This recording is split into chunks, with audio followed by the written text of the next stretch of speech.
पाकिस्तान से आती है सीमा हैदर अपने बच्चों के साथ नेपाल के रास्ते। हिंदुस्तान की अंजू भारत में वाघा बॉर्डर के रास्ते पाकिस्तान जाती है। लेकिन इसी तरह की एक और कहानी कोलकाता से भी सामने आई है, जहां पर एक शख्स को शादी के 12 साल के बाद अपनी बीवी का एक ऐसा राज पता चला जिसे सुनने के बाद उसके होश वाक्ता हो गए। असल में साल 2009 में पेशे से बिजनेसमैन पश्चिम बंगाल आसनसोल के रहने वाले ताबिश एहसान की शादी नाजिया अमरीन कुरैशी से हुई थी। दोनों खुशी खुशी 12 साल से साथ रह रहे थे, मगर हाल ही में ताबिश को बीवी के बारे में एक ऐसी बात पता चली कि उसके होश उड़ गए। ताबिश ने खुद को ठगा हुआ महसूस किया। उसने पत्नी के खिलाफ कोलकाता पुलिस में जिसके बाद लिखित शिकायत दी। साथ ही पत्नी के खिलाफ कानूनी कार्रवाई की मांग करते हुए कोर्ट का रुख किया। इतना ही नहीं, ताबिश ने पत्नी के खिलाफ भारत की राज्य और केंद्र सरकार के अलग अलग विभागों और एजेंसियों को लेटर लिखा। मगर आखिर ऐसी कौन सी बात थी जिसके बाद ताबिश ने पत्नी नाजिया के बारे में इतना बड़ा कदम उठाया, इतना बड़ा फैसला लिया कि वो अदालत तक पहुंच गया। नमस्कार, मेरा नाम है मोहम्मद आसिम और आप देख रहे हैं क्राइम तक।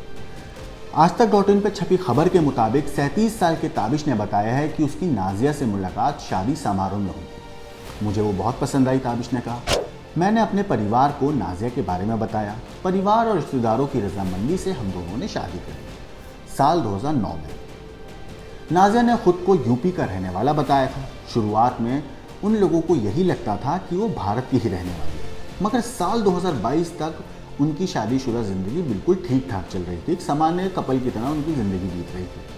मगर जब उनका दूसरा बच्चा पैदा होने वाला था, तब उनकी शादीशुदा ज़िंदगी में अब हालात बदलने लगे थे।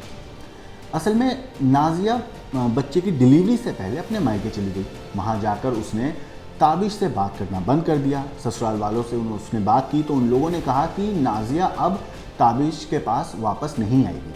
उन लोगों ने ताबिश को धमकी भी दी और उसके खिलाफ धारा 498A के तहत मामला दर्ज कराया।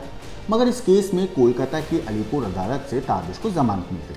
हालांकि ताबिश ने इस मामले पर कहा है कि इसी दौरान मुझे अपने रिश्तेदारों से पता चला कि नाजिया भारतीय नागरिक ही नहीं है, वो बांग्लादेशी नागरिक है। रिश्तेदारों ने कहा कि नाजिया की बांग्लादेश में एक टीचर से शादी की थी। बाद में उसे तलाक लेने के लिए मजबूर किया गया था।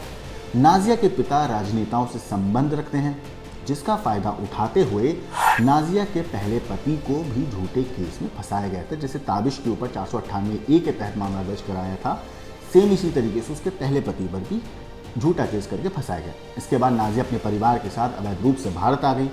उसके परिवार के पास यहाँ वीज़ा नहीं है। भारतीय नागरिकता पाने के लिए मुझे मोहरा बनाया गया। नाजिया की शादी मुझसे कराई गई।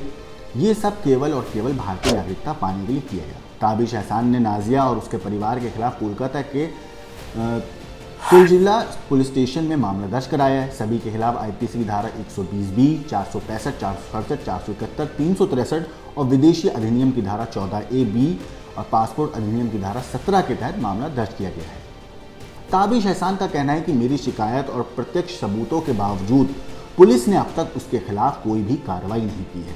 मेरे पास सभी आधिकारिक सबूत हैं जो साबित करते हैं कि नाजिया और उसके परिवार के लोग बांग्लादेशी हैं, वो अवैध रूप से भारत में रह रहे हैं।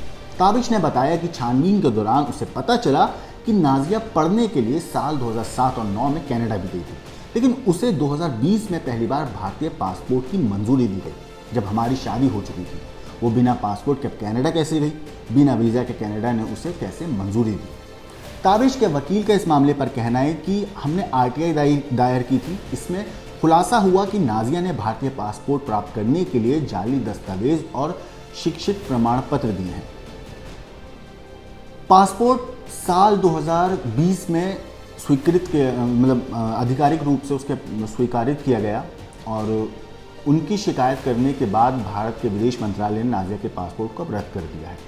ये ताबिश के साथ ही नहीं बल्कि भारत सरकार के साथ ही धोखा है। ये उसके वकील का कहना है ताबिश ने।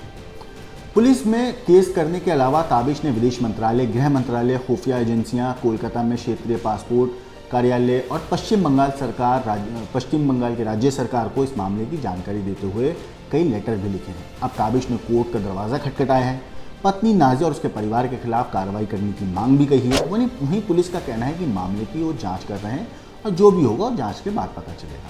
लेकिन ज़रा सोचिए कि एक पति जिसको 12 साल तक ये नहीं पता चला कि उसकी बीवी हिंदुस्तानी नागरिक है ही नहीं। जिस महिला के साथ वो 12 साल तक अपनी बीवी समझकर, हिंदुस्तानी समझकर हंसी खुशी ज़िंदगी बिता रहा था, उस शख्स को अचानक पता चलता है कि उसकी पत्नी तो भारतीय नागरिक ही नहीं। इससे पहले इसी तरीके का मामला सीमा हैदर का हुआ, जो अपने पति को छोड़कर दुबई के रास्ते नेपाल आई, नेपाल से अवैध तरीके से हिंदुस्तान में दाखिल हो जाती हैं। फिर एक अंजू थी जो हिंदुस्तान में अपने बच्चों और पति को छोड़कर वीज़ा लेके, बाकायदा पासपोर्ट लेके, वीज़ा लेके, झूठ बोलकर शादी का बहाना करके कि शादी में जा रही दोस्त थी, वो पाकिस्तान पहुंच जाती हैं और वहाँ पे दूसरे शख्स से शादी कर लेती हैं। इन तीनों की कहानी कहीं ना कहीं एक जैसी है, कहीं ना कहीं एक दूसरे से मिलती हुई है। फिलहाल आपको ताबिश की और कहानी के ऊपर आपको क्या लगता है, आपको क्या कहना है, आपका क्या सोचना है, हमें कमेंट करके ज़रूर बताइएगा। ताबिश और नाजिया की स्टोरी के ऊपर अगर कुछ अपडेट आएगी तो हम आपको ज़रूर बताएंगे। बाकी देश और दुनिया की क्राइम की खबरों के लिए देखते रहिए क्राइम।